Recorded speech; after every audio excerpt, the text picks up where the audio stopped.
Michel. Caroline, comment ça va? Bien et vous? Bon, Oui, ça va. ouais, on tournait des champignons pour ce Oui, soir. je vois ça.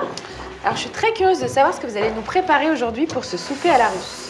Alors, ce soir, nous allons déguster du caviar, amené par Armène Petrosian en personne, Waouh.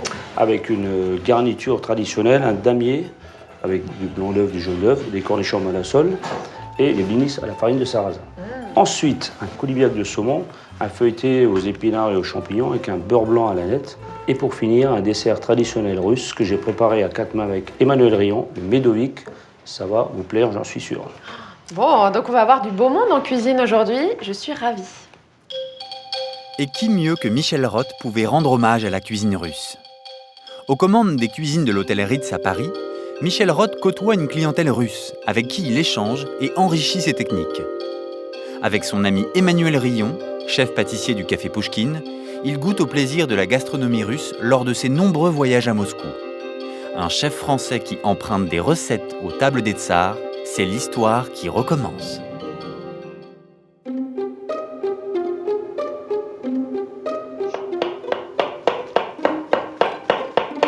Michel, on est en train de commencer la préparation de notre plat, Oui. le coulibiac, donc ce feuilleté au saumon, aux épinards, aux Champignons. riz, aux œufs, enfin oui, tout un mélange de légumes. Donc là, on vient d'émincer les champignons. On a émincé les champignons. Moi, je vais m'occuper de portionner le saumon, de le lever. Oui. Michel, vous avez Oui. une technique particulière pour lever le filet de saumon? Oui, en fait, il faut un très bon couteau, ce qu'on appelle un filet de sol avec une lame fine. On tient, le bout et hop, on fait glisser le couteau en dessous de la peau. Et en fait, ça Ça vient tout seul, ça normalement. vient tout seul, vous voyez. Oui, c'est propre, hein, il ne reste plus rien sur la peau. C'est un tour de main, mais il faut avoir surtout un bon couteau et un petit peu le coup de main. Alors, les oignons. Alors, les oignons, En quantité, non, vous la me dites, moitié suffira. D'accord. La moitié, oui. J'ai coupé mon filet pour notre coulibiac. Je vais raidir le saumon, je vais juste le marquer. Ah, oui. Donc des deux côtés. C'est un beau poisson de saumon. Oui. Voilà, très belle chose, qu'il est là, le filet, c'est vrai que c'est magnifique. Hein. C'est ça aussi le but du coulibiac, c'est quand on va trancher, c'est qu'on va avoir toutes les couches et surtout le saumon bien épais. Parce que bon, c'est quand même Oui, le faut saumon pas que qui ça doit soit trop être- fin, oui. Je vous donne les champignons, on pourrait Oui. y aller. Je mets tout ou... Ah oui, oui. Ah oui, on va y aller. Faut que ce soit gourmand. Alors, moi, je vais enlever mon saumon. Je vais enlever mon saumon et je vais le mettre un peu au frais parce que quand on va l'emballer dans la pâte, il faut qu'il soit froid. Parce que sinon, la pâte, elle va chauffer, elle va devenir toute molle.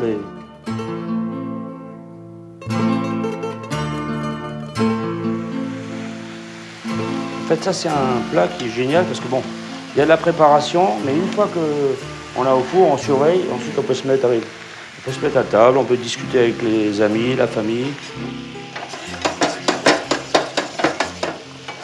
C'est vrai que ça sent bon. Normalement, il devrait être pas mal du tout. Parce on y était à 2 fois, ça c'est chaud, hein, faut souffler. Oui. Souffler. Impeccable. C'est vrai. Alors, Caroline, Oui. à vous de jouer là-dedans, vous brûlez pas, parce que ça va, vous Ça va. avez des forces. Ouais. Oh. Non, j'y arrive pas. Ah, mais c'est vrai que ça... Là, je vais vous laisser faire, hein. C'est un peu lourd. Ouais, un peu, hein. Bon, alors maintenant, revenons à notre coulibiac. Impeccable. Alors, on va mettre du riz au fond. C'est une épaisseur de 3 mm.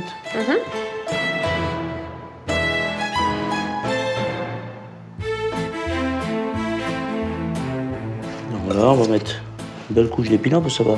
Ce qui est bien, c'est que ça va donner un peu de couleur aussi. On met dans ce sens-là. D'accord. Donc là, on va remettre une petite couche de champignons, un peu de riz, et on va rabattre les... D'accord, donc tout en double couche, quoi. Hein. Oui. Excepté le saumon, mais... Il faut que ce soit des belles portions, quoi. Tout a été cuisiné, goûté Oui. séparément, donc on devrait avoir quelque chose Validé. de très gourmand. C'est consistant, hein, en même temps. Mais... Oui. Donc, alors... Super. On fait pareil de l'autre côté. Un beau petit paquet. On fait pareil de ce côté. Et on va bien par-dessus. Voilà. Très bien. Donc là, on va dorer. Je vais le mettre au frais et pendant ce temps, on va faire 3 petites tresses pour faire un petit décor dessus. Je fais pas ça tous les jours dans mes cheveux, mais Ah, ça vous irait bien pourtant, hein? ouais. Dommage. Je me suis entraîné. Hein, voilà. On va couper. En fait, je les mets dans ce sens-là parce que comme ça, quand on va le trancher, Oui, tout le monde aura un petit bout de tresse. c'est très joli, très élégant. Voilà. On y va? Au four. Au four, directement. Au four. Et là, il n'y a plus qu'à surveiller. Célèbre plat traditionnel russe, le koulibiak est importé en France à la fin du 19e siècle. Mais les échanges culinaires entre la France et la Russie commencent en réalité bien plus tôt. Dès le début de son règne, Pierre le Grand veut faire connaître à son peuple des nouveautés. De sa visite à Paris en 1717 naît entre autres le rapprochement avec l'art de la cuisine française. Avec Catherine II, c'est le luxe français qui s'invite à table. Elle commande en 1777 à la Manufacture de Sèvres l'un des plus beaux services jamais réalisés. Ainsi commence la longue tradition de chefs français au service des grandes familles de l'aristocratie russe. Au XIXe siècle, la cuisine des tsars est un passionnant mélange franco-russe. Inspirés par la formidable diversité des produits, les chefs français inventent des recettes toutes russes qui feront date, comme la salade Olivier, le veau Orloff ou le mythique bœuf Stroganoff, dédié au comte éponyme. Au début du XXe siècle, c'est finalement au tour des Français de découvrir les spécialités culinaires du peuple allié. En 1917, chassés par la Révolution, les Russes blancs émigrent en masse.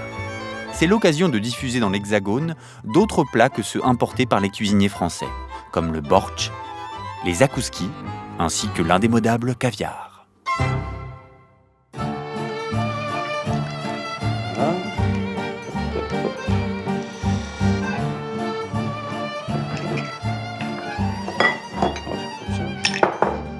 Michel, on va commencer à préparer l'entrée. Oui. Donc il est question de caviar.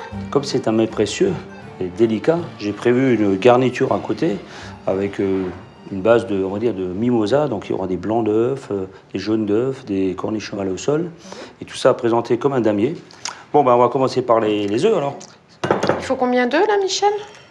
Ben là, il en faut en Ok, tout 5, 6 œufs. Quoi. 6 œufs? On va Donc là dire- c'est bon? Je Oui. fais 6. Oui, Donc on va rassembler les blancs. Moi, je vais m'occuper des blancs ou les jaunes. Hein, des jaunes. Donc il D'accord. faut les battre. Mhm. Ça va? Donc oui, l'idée c'est simplement Alors, de L'idée, les c'est de les mélanger. cuire. On va les cuire dans une plaque au bain-marie avec de l'eau dans une autre plaque. On va les cuire dans un four très doux. Et ensuite, on va les refroidir. Et on va faire des petits cubes. Et donc, je pourrai réaliser mon damier. La touche Michel Roth. Voilà. Et voilà. Four préchauffé à 90 degrés, donc Voilà. la cuisson 20 minutes à peu près. Et voilà. Très bien. Donc là, Caroline, on va s'occuper des blinis. Donc l'appareil à blinis, c'est pratiquement prêt. J'ai pris un peu d'avance ce matin. En plus, c'est bien que ça repose. Donc j'ai fait une première préparation au batteur où j'ai mis la farine blanche, la farine de sarrasin, du sel et un peu de lait tiédi avec de la levure boulangère. J'ai bien fait tourner. Ensuite, j'ai rajouté le restant de lait, les jaunes d'œufs, le sucre, le beurre fondu et de l'huile. Tout ça bien mélangé. Ensuite, je l'ai retiré bien sûr du batteur et je l'ai mis dans un cul de poule dans un endroit frais. Donc ensuite, je l'ai laissé reposer dans quelques temps parce que grâce à la levure boulangère, bah, ça fait lever la pâte. Hein, on le voit là. Et donc, ouais, elle est belle en plus là. Et ça donnera la texture voulue à Texture vos bleue blinis. pour que les blinis se gonflent et que ce soit bien moelleux à l'intérieur. Donc voilà. Donc là, on va rajouter les blancs d'œufs en neige. Donc ça, par contre, on le rajoute juste avant de réaliser les blinis. Pourquoi? Bah, pour que le blanc d'œuf en neige ne tombe pas. Bien, il faut bien mélanger le blanc. Alors voilà, on va mettre la poêle à blinis. Donc là, on va faire chauffer. Moi, j'ai jamais goûté de blinis avec de la farine de sarrasin. Je suis curieuse de savoir. Oui. J'en ai mis, Quel goût, en fait, j'en ai mis un tiers par rapport à la farine blanche. Ah, d'accord. Que ça va d'être pas mal. C'est la levure qui sent un petit côté fermenté En fait, là. il y a la levure Mhm. qui donne ce côté fermenté. Et il y a aussi la farine de sarrasin qui est quand même Ah, puissante. oui. On va faire avec ça. Ah, c'est Ah, pas on mal. reconnaît les petites bulles Ah, ouais. typiques du blini. C'est vrai, il y a toujours des petites bulles comme ça, le côté crêpe un Hop. peu plus épais. Ah. Petite surprise. Alors ça, c'est un chausson, c'est plus un blinis. Voilà. C'est bien. C'est ouais, c'est bien. Il faut trouver la juste dose aussi en termes de cuisson. Oui, Enfin, oui, faut oui, qu'il soit un c'est peu ça. doré, mais pas trop, qu'il Exactement. garde du moelleux à Faut que ce l'intérieur. soit légèrement croustillant et moelleux à l'intérieur. C'est ça. Ouais, ils sont pas mal, hein. En tout cas, ils sont appétissants. Un petit peu chaud, là. Oh. Oui, c'est ça. Ah oui, c'est chaud. Oui. C'est un truc qui vous arrive souvent, ça, en cuisine, de vous brûler, parce que On est tellement, vous avez le on est palais tellement anesthésié, gourmands et C'est vrai, on veut jamais attendre. On le sait, hein. Et je crois que c'est la gourmandise, ça dépasse les limites. Donc, Allez, je me lance. Allez, je vais vous lancer. Vous pouvez bien remplir le cercle. Je pense que ça va être Donc pas un mal. peu plus épais, éventuellement, on va essayer. J'aime bien manger en même temps que vous me le faites. Ben oui.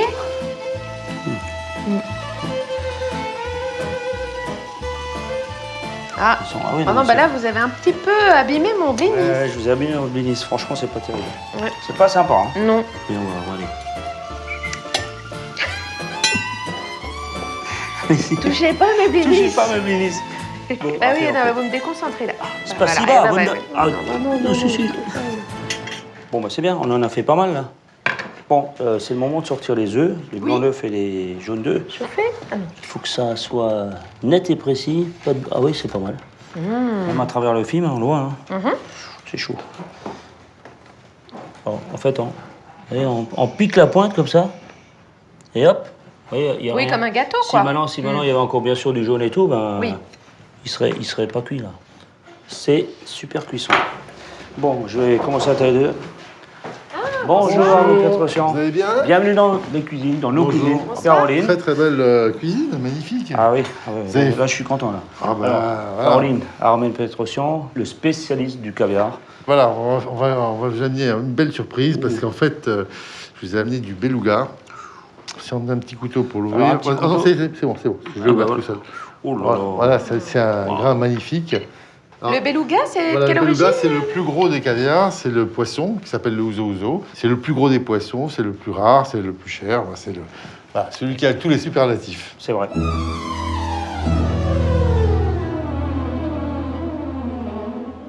En fait, il est beau parce qu'on voit tous les grains et en même temps il y a une liaison. C'est formidable. Là, vous allez vous armer de patience. Un petit damier.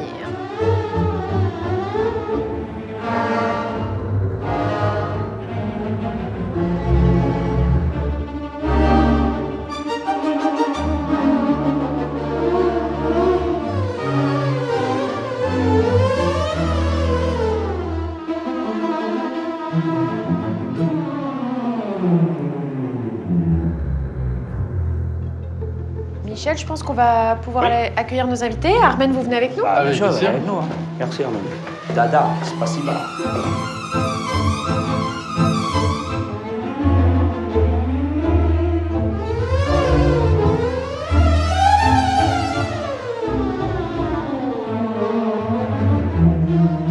Michel, pour notre dîner, je vais vous présenter mon invité, donc Galina Kabakova, qui enseigne la civilisation russe à la Sorbonne.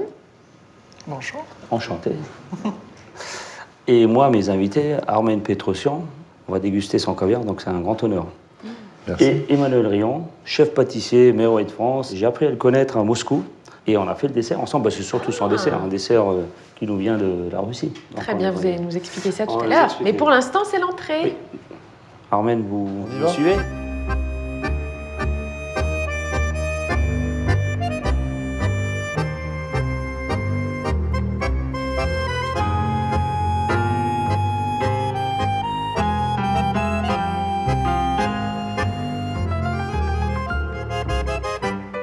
Alors, ce que je vous conseille, c'est de goûter le caviar directement avec la petite palette. Ah oui, Directement, on prend un peu de caviar et on le met sans rien dans comme ça, la bouche. naturel. Et on savoure.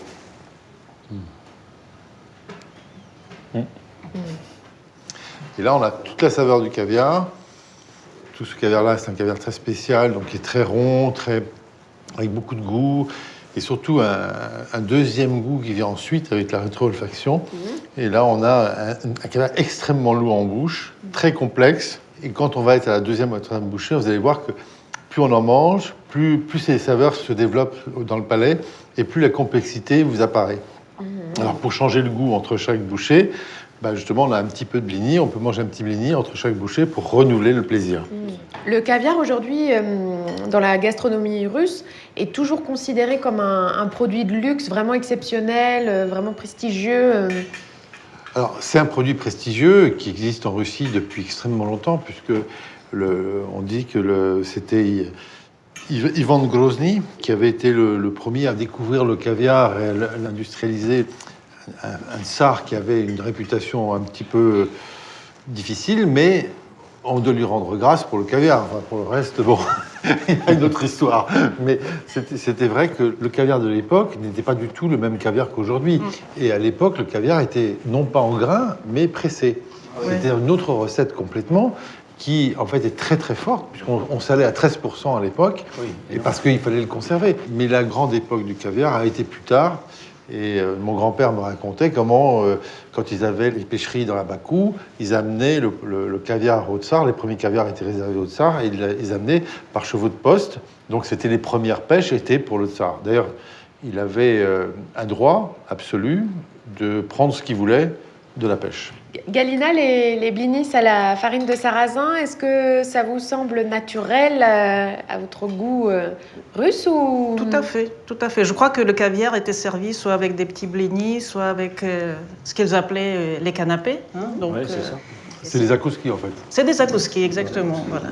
Alors, donc, il y avait un terme dans... Parce qu'il faut parler aussi de la table russe et parler, en fait, de l'esprit de la table russe, parce que, en fait, la tradition, c'est que la table soit couverte de plein de choses. C'est pour ça qu'on appelle ça des zakouski. C'est les amuse-gueules, disons, aujourd'hui, on pourrait dire ça. Ces amuse-bouches étaient tellement nombreux que c'était vraiment, la table était couverte. Mais les zakouski, c'est vraiment la partie la plus importante, peut-être, du repas. Et les Russes n'aiment pas attendre. Il faut que toute l'entrée arrive en même temps. C'est aussi très typique de la cuisine russe. Si on n'amène les plats petit à petit, quelque part, ça veut dire qu'on est économe, on est radin. On est économe, oui, voilà. Et c'est pas l'abondance. S'ils attendent, ça les rend foudrage.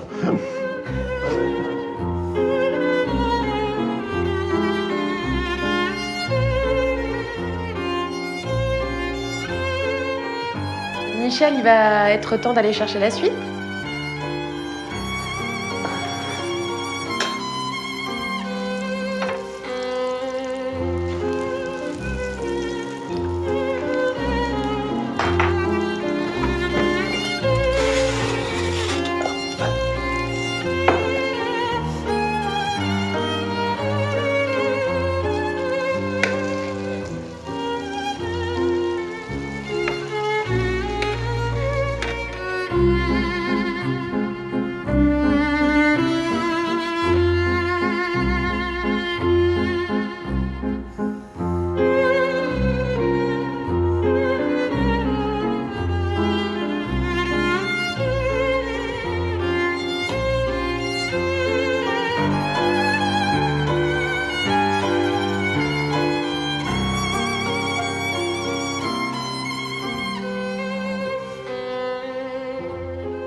Oh là là.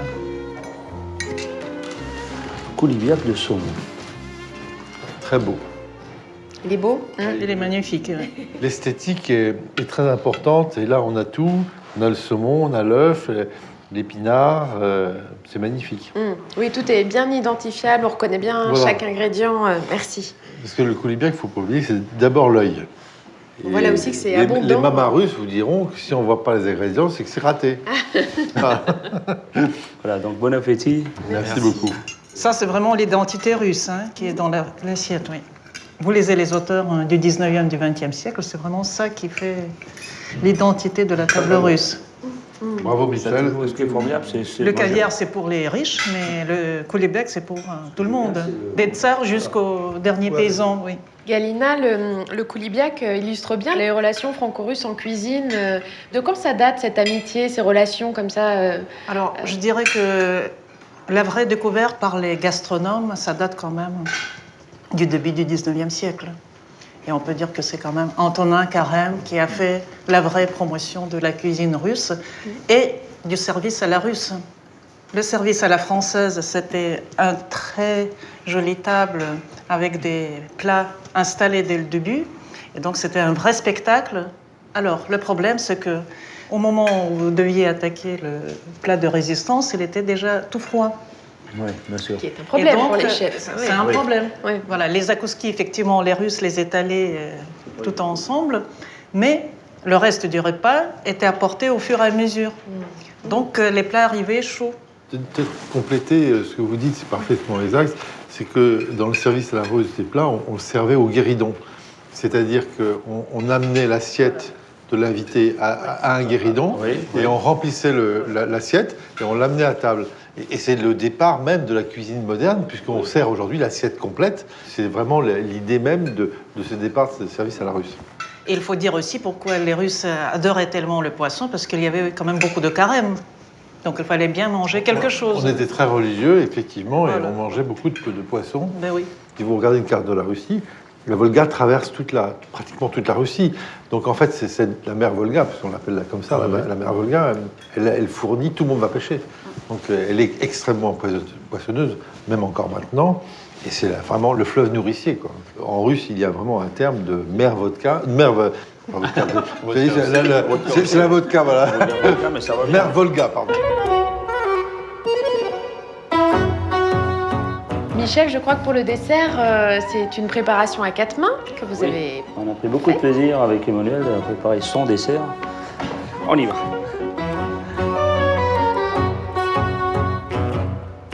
Ah, mais là, c'était bien. Là, on va passer au dessert. On va les épater. En fait, c'est un montage marbré, comme un... Ouais, en fait, tu le fais en plusieurs couches, c'est ça? Ouais, c'est joli ça.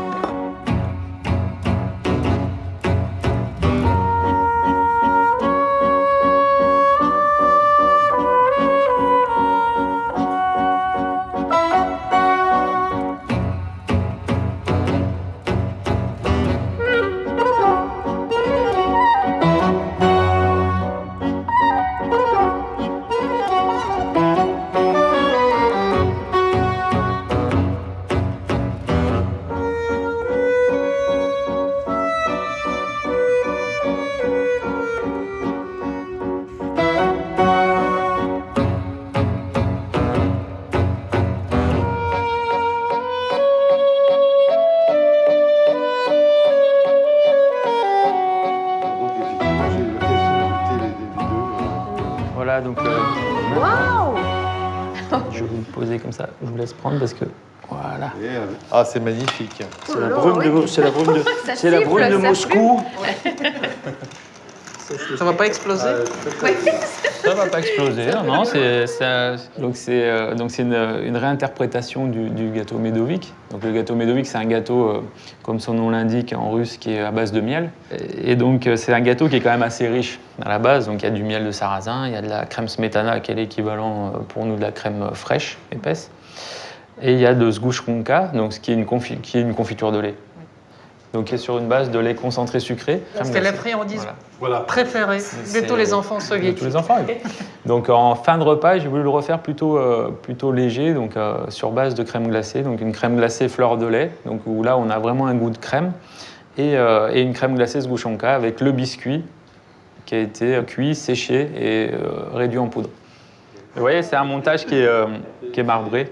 Mais en fait, les Médovic, c'est des gâteaux de mariage, mariage traditionnels. Parce que le miel, le sucre, c'est quand même le symbole de l'amour. Et je trouve que le Médovic reflète bien ce qu'est le dessert en Russie. Smetana, sgouchonka et miel. Enfin, moi, j'ai découvert le miel en Russie, parce qu'il y a des variétés, c'est extraordinaire. Miel de quoi, par exemple? De tilleul. Bah oui, tilleul, sarrasin, châtaignier, miel de forêt. Le plus original que j'ai goûté, c'était le miel de carotte. Moi, je trouve ça vraiment très très bien équilibré comme dessert, parce que il y a en même temps il y a un petit peu tous les goûts et c'est magnifique. Félicitations. Allez, à votre santé. Alors. Mais moi, j'ajouterais aussi à la présence de vous, mesdames, qui avez égayé la soirée quand même. Super. Vous savez qu'en Russie, on ne porte pas un toast sans porter un toast d'abord aux dames. Alors voilà, Ah oui. d'abord les dames et après les autres. Voilà, très bien. Nazareth. On est d'accord.